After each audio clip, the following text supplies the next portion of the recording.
رحمۃ اللہ۔ سبھی حضرات ایک دفعہ درود شریف پڑھ لیجیے۔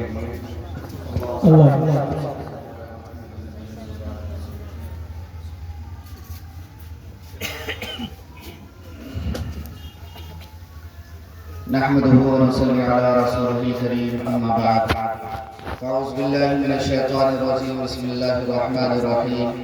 وعلم آدم الأسماء كلها ثم عرضهم على الملائكة، صدق الله مولانا العظيم وصدق رسوله النبي الكريم۔ ڈائز پر تشریف فرما معزز علماء کرام، سامعین اعظام، پردے میں بیٹھ کر علماء کی گفتگو کو سن رہی ہماری ماں اور بہنیں، آپ کے دیار میں کوئی پہلی دفعہ نہیں، متعدد مرتبہ میری حاضری حضرت مفتی صاحب کے حکموں پر ہو چکا، اور پھر آج ہم حضرت کے حکموں پر ہماری حاضری ہوئی ہے۔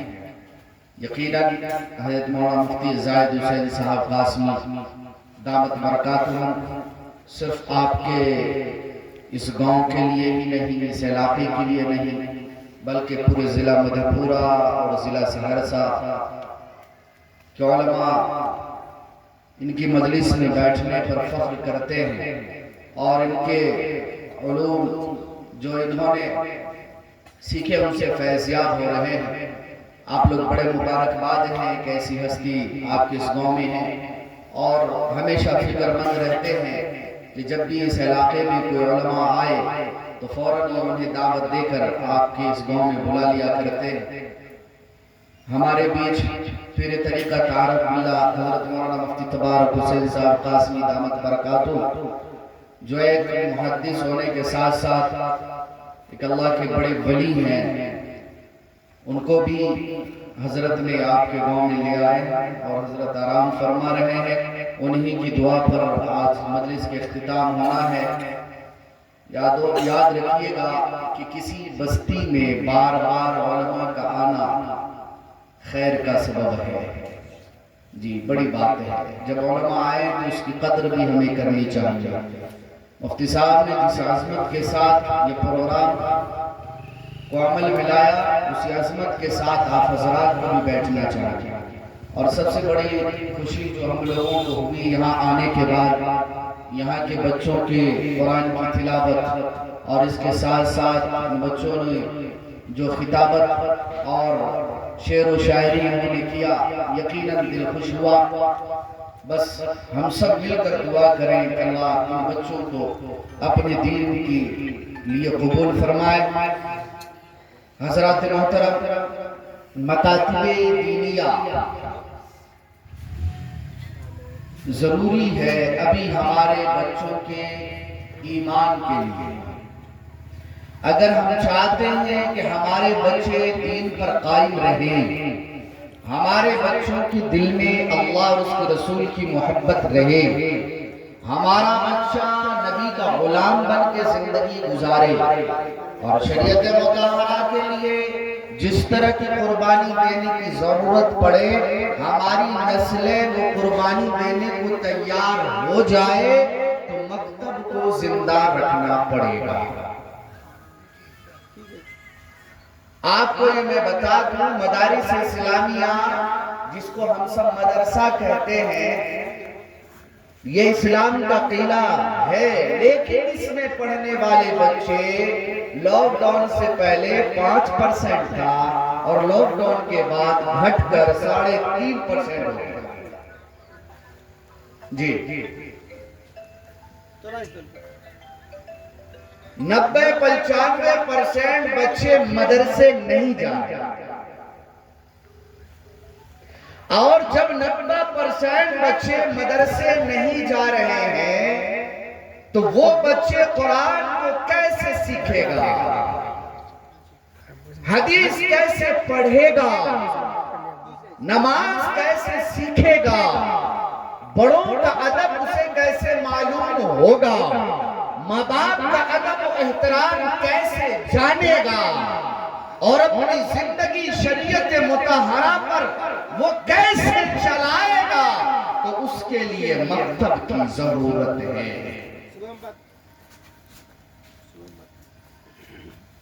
ہمارے اوپر یہ لازم ہے کہ مکتب کو زندہ کریں۔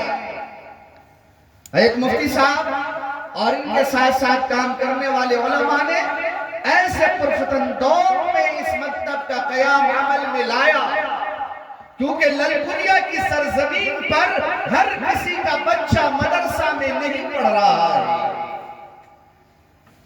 ہر کسی کا بچہ مدرسہ نہیں پہنچ پائے گا، تو آخرکار جن کے بچے مدرسے تک نہیں پہنچ پا رہے ہیں ان کے بچے قرآن کو اپنے سینے میں کیسے محفوظ کر لے۔ حضرت مفتی صاحب نے اس کی فکر کیا اور فکر کے بعد یہ آج مکتب نظر آ رہے ہیں، اور مکتب میں بچوں نے کیا پڑھا؟ ان بچوں نے آپ کے سامنے کھڑے ہو کر انہوں نے بیانات کے ذریعے، قرآن کی تلاوت کے ذریعے اور نعت و نظم کے ذریعے آپ کے سامنے پیش کیا۔ اگر مدارس اسلامیہ کی بقا کے لیے، اگر مدارس اسلامیہ کی تحفظ کے لیے اگر ہم اس کو چندہ دے کر کے اس کی بلڈنگ بنواتے ہیں تو یہ مکاتب میں بھی دینا اتنا ہی ثواب ہے جتنا بڑے بڑے ادارے کے پیسے دے کر اس کی بلڈنگ کو مضبوط کرتے ہیں۔ لوگوں اس مکاتب دینیا کی حفاظت کرو۔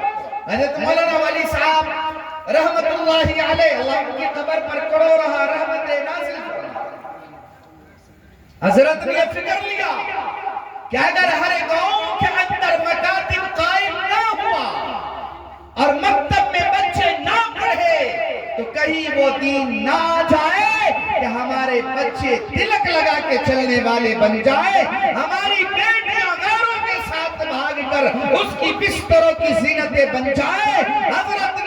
حضرت نے فکر لیا اور فکر اوڑھا اپنے اوپر، اور بہار، اڑیسہ، جھارکھنڈ، مغربی بنگال کے چپے چپے، کونے کونے، ہر ضلع، ہر گاؤں تک اپنے وفود کے ذریعے علماء کو کھڑا کیا کہ بھائی مکاتب کو مضبوط کرو، یہ مکتب مضبوط ہوں گے تو ہماری نسلوں کے ایمان بچے۔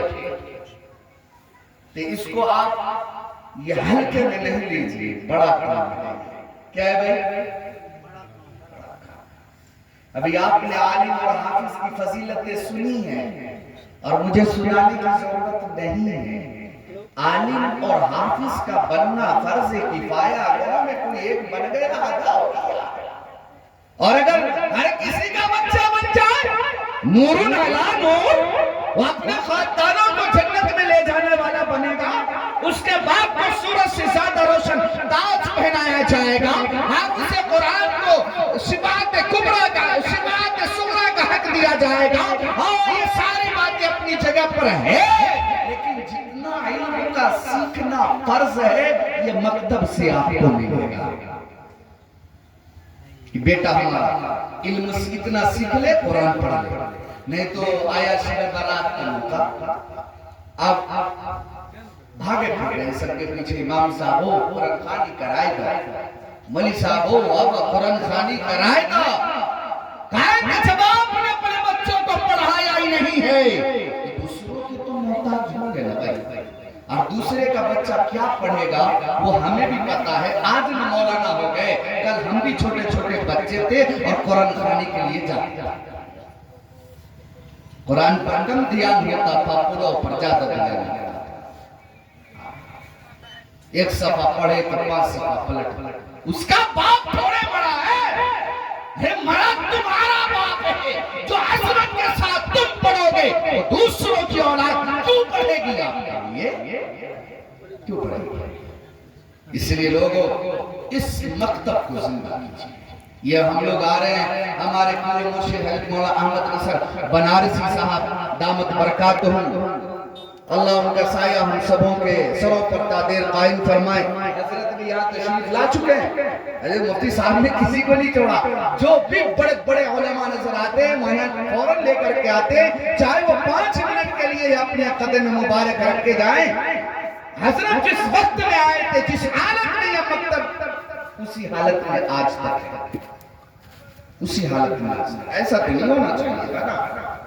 اس کی فکر مفتی صاحب ہی کیوں ہے، اس کا فکر للپوریا کی سرزمین پر رہنے والا ایک ایک فرد کو اوڑھنا ہوتی ہے کیونکہ یہاں تمہاری نسلوں کی ایمان کی حفاظت ہوتی ہے. جب تمہاری نسلوں کے لیے یہ مکتب کا قیام عمل میں لایا تو یہ جھوپڑی میں کیوں ہے؟ تمہارے بچوں کی نسلوں کے لیے جب یہ مکتب کا قیام عمل میں لایا تو یہ مکتب کی زمینیں کچی کیوں ہے؟ اسے بھی پکی ہونی چاہیے تھی. اور یہاں بھی بلڈنگ بن کر کے ہمارے بچے اس آرام گاہ میں بیٹھ کر قرآن کی تعلیم حاصل کر لے. اس کی فکر گاؤں کے ایک ایک فرد کے اوپر ہونی چاہیے. لیکن ہم سمجھ رہے ہو مکتب ہے فیس لے کے پڑھوے چھے یا ویسے پڑھوے چھے. نہیں بھائی، یہ آپ کی نسلوں کی حفاظت کے ذریعے ہے. ہاں حضرت مفتی صاحب عالم کے جو ہمارا کام کرنے والے ہیں، جو علماء کرام ان کے ساتھ امام صاحب وغیرہ ساتھ مل کے کام کر رہے ہیں، انہوں نے یہ کیسے اوڑا ہے، انہوں نے ایک فکر لی ہے کہ مولانا ہم مفتی بنے کیا ہوا؟ ہر گھر میں قرآن کی تلاوت ہونی چاہیے، تب ہمارے پڑھنے کا مقصد پورا ہوگا. جب صبح کی اذان ہو ہر گھر کے بچے نماز پڑھنے چاہیے، اور نماز کے بعد موبائل کے گانے کی آواز نہیں بلکہ ہر گھر سے قرآن مجید کے پڑھنے کی آوازیں آئے. اس وقت میں ہمارا مقصد پورا ہوگا.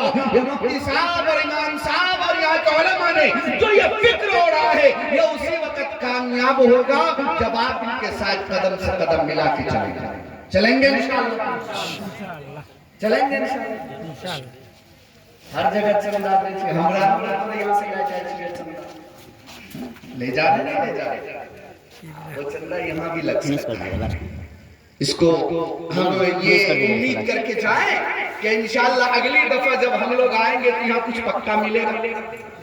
کر کے جائیں امید. یا مفتی صاحب نہیں کہیں گے، یا آپ کریں گے.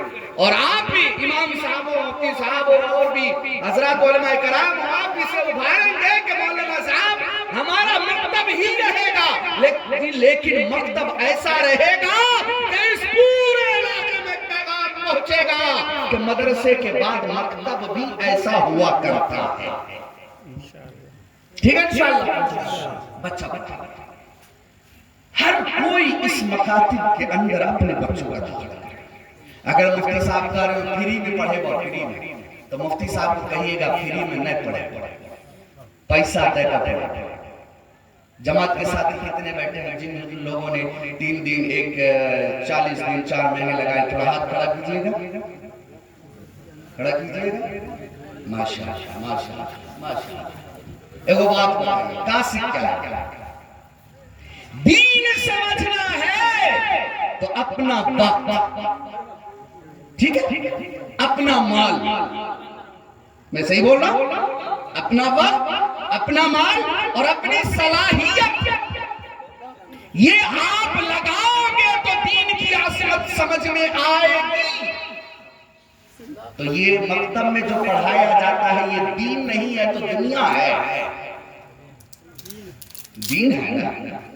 جب وہاں پر یہ لاگو ہو رہا ہے کہ اپنا وقت، اپنا مال، اپنی صلاحیت لگانا پڑے گا تو جہاں ہم اپنے بچوں کو پڑھا رہے ہیں اگر ہم بھی یہ تینوں چیز لگائیں گے تو علم میں برکت ہوگی. کیا ہوگی بھائی؟ میں نے یہ جلسے میں بھی کہا تھا زکاة فطرہ سے بچہ کائے پڑھاتے ہو؟ اپنا خرچ کر کے کرتے. ہاں آج کسی باپ سے پوچھا جائے کہ بھائی صاحب کس کے لیے کماتے ہو، کس کے لیے مہاجر بن کے